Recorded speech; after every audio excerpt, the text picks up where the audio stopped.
Today I'll tell you the entire story of how I published my graphic novel. It took a long time, I made a lot of mistakes, but I learned so many things along the way that are going to help me for the rest of my writing journey. I'm going to share those things with you in this video. It all started way back in August of 2024, almost 2 years ago. I knew I wanted to write comics for a long time, and I'd written some smaller ones before, but this was when I really took the plunge into it for real, and I jumped straight into the deep end. I wanted to write a whole entire book, with the goal of getting it printed and having it in my hands. I don't know. For me, having something physical to represent your work has always been really cool to me. So with that being my main motivator, I got into writing this thing. Now pause. Let me just say that going straight into writing a full book like I did is not a good idea. As I said, I started off with a few smaller stories before this, but looking back I should have written a lot more, and that would have helped me avoid a lot of the problems that I faced later on. So this is very much a do as I say, not as I do piece of advice. Start small and gradually work your way up. Trust me, it's gonna make you a much better writer. But I was already committed, so I got to brainstorming ideas. First off, characters. I had it in my mind that I wanted to have two main characters that would have a really fun dynamic and chemistry between them, and that's why I based the whole story around. Here they are. Their names are Jas and Coop. Jas is more serious and reserved, while Coop is essentially the class clown, and this story does take place in a classroom setting. I'm not one for writing school or academia-based stories, but I thought I would give it a try here. But I'm also a big fan of fantasy, and I definitely wanted to implement that too, so this wasn't going to be an ordinary school. I like fighting stories. I grew up with Dragon Ball Z and Naruto, so I definitely wanted some kind of action in the story, but not in a conventional way. I got to thinking about different kinds of fighting, and what popped into my mind was firefighting. Firefighters don't technically fight, they put out fires, and I wanted that same kind of concept here, a chance for a bit of action without needing to get into a whole hand-to-hand combat system, because not only did I think that would complicate things for a fantasy school story, but also because I had a limited amount of pages to work with. I know I just said that the story was longer than it should have been, but at the same time I knew my limits, okay? I knew I wasn't going to be able to finish a story that was too long, so I was aiming for around 100 to 150 pages total, so I had to keep things as simple as possible. That's why I thought of Vesp, a magical, mythical substance found in the world that is extremely dangerous. Thousands of people have lost their lives to it, and to combat it, Vesp fighters were created. And where are they trained? The Vesp Academy, and that's where our story takes place. So I had all the basic elements of my story, now called Vesp, down, and this is when I got to planning how the story went. You might have heard the terms planners and pantsers when it comes to writing, but if you haven't, essentially a planner is someone who, well, plans their story out before writing it, and a pantser is someone who writes by the seat of their pants, which means writing as they go along and figuring it out along the way. As I said, I fall pretty firmly in the planning camp. I can't imagine going into writing a story blind, but for a lot of writers, that's the whole thrill of it. They, just like their readers, don't know how the story's gonna go. Both methods work, but personally, yeah, I'm definitely a planner, but not 100%. Almost no one falls into either one of these categories 100%. Personally, I plan out the big plot points, the ending, what happens to the characters along the way, but everything in between I figure out as I go along. I'll give you an example. If a character does something big for the story in city A, and then they travel and do something big in city B, I'll plan those big events out, but the traveling portion, I'll write that as I go.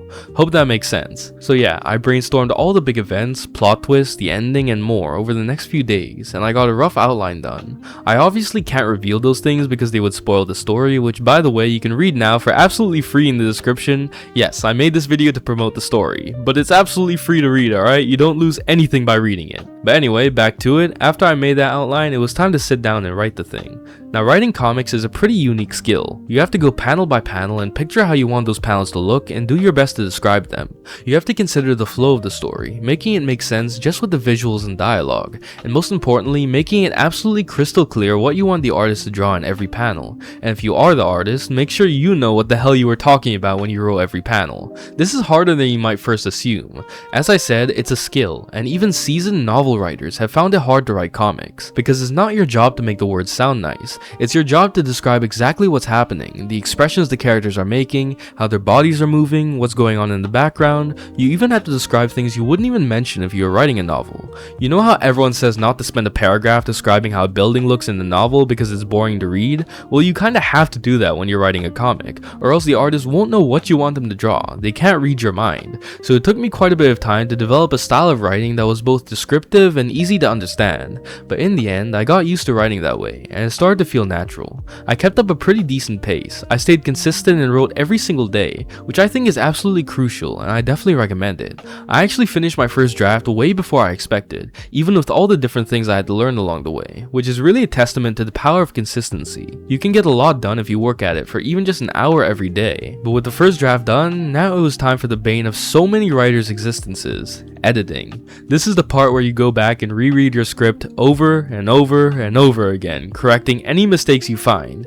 This can be as simple as spelling and grammar mistakes, or as complicated as finding plot holes that make your entire story not make sense, and having to make huge changes. Luckily, that didn't happen to me. Well, not completely anyway. I did have some decently big plot holes that I didn't see originally, leading me to have to rewrite a good amount of the script, but at the same time, I made a lot of changes that weren't exactly necessary to fix plot holes, but just made the story better overall. That's the beauty of editing. Something as simple as changing a piece of dialogue for a character that you understand better after writing the whole story than you did back then adds so much depth. You can also add bits of foreshadowing for plot twists and reveals later on. This low-key feels like cheating at times. Like, you can write a huge reveal near the end of your story, go back, and add in a whole scene foreshadowing it that wasn't there before. This is how I like to look at editing. I see it as a cheat code, a chance to improve your story in ways you didn't even consider before. But something else that helps a lot is editing from someone else. Now, this is something you can only do if you can afford it, because you're gonna have to pay a professional editor for their time and work, but in my opinion, if it's not gonna break the bank for you, it's definitely worth it and something I'd recommend.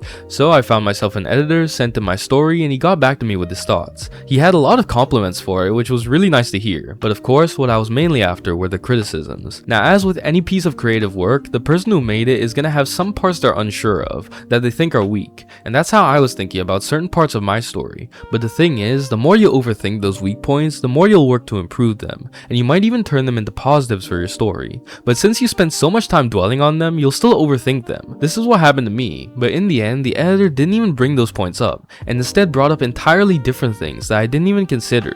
This is why it's so valuable to have an editor. They'll spot things that you never saw, not because you're a bad writer, but because everyone has blind spots. That's why even some of the best writers ever still have editors for every single thing they write. As I said, obviously if you can't afford an editor, I don't blame you at all, but if you can, I'd really consider it, because after making a lot of the changes this editor recommended, I think my story came out a lot better.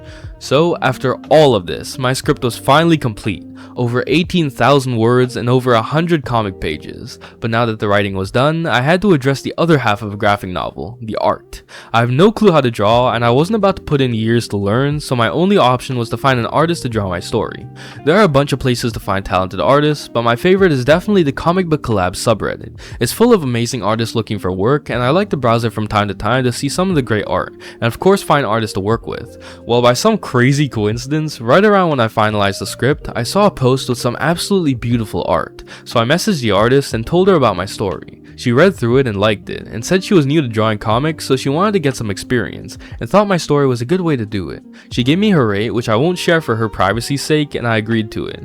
If you want to commission an artist, always ask for their rate and don't try to negotiate. With all the AI nonsense nowadays, artists have a hard enough time, so please don't try to underpay them as well. And with that being said, we got to work. The first step were character designs. I described exactly how I pictured the main characters looking, and she got back to me with her interpretations. This is one of my favorite parts of writing comics. This is truly where you see the characters come to life for the first time, and man, she nailed these designs perfectly. Look at how good they look. With the designs done, it was time to move on to the actual pages. I was kinda worried because even though I had an editor to go over them, I still wasn't sure if what I was writing would be clear enough for an artist to understand what the hell I was trying to say. You know when you say a word over and over again and it starts to not really sound like a word? Yeah, I had that, but for my whole story.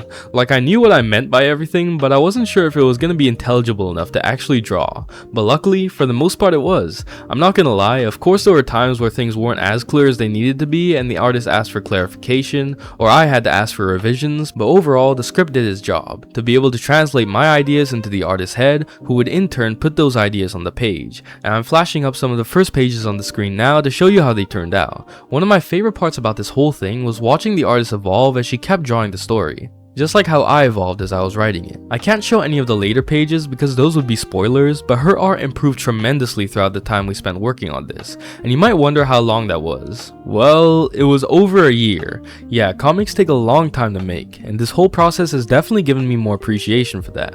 But that wasn't the end of my journey to getting this published. For the physical copies, pretty much the reason I started this whole journey, I went through Amazon's KDP, or Kindle Direct Publishing. Basically what they do is whenever someone buys your book, they'll print it and ship it out to them without you having to do anything. But the catch with this is, it's really annoying to set up because it's automatic and there can be a bunch of mistakes since they can't afford to have a real human look over every random book that's printed. Basically, they ship you out a copy of your book with a big strip on it that shows it's just for testing, and you can have it in your hands and check whether it's good enough for release. Well, there were a lot of tweaks I had to make. Every time I got a new proof copy, I noticed something else was wrong with it. Either a change I made didn't work, or I just found a different issue. The problem was, it would take so long to get these copies shipped to me, and annoyingly, I would have to pay every single time, as if I was buying a book normally. But after all of that, I got a version I was happy with, and with that being over with, I'd finally done it. The book was complete.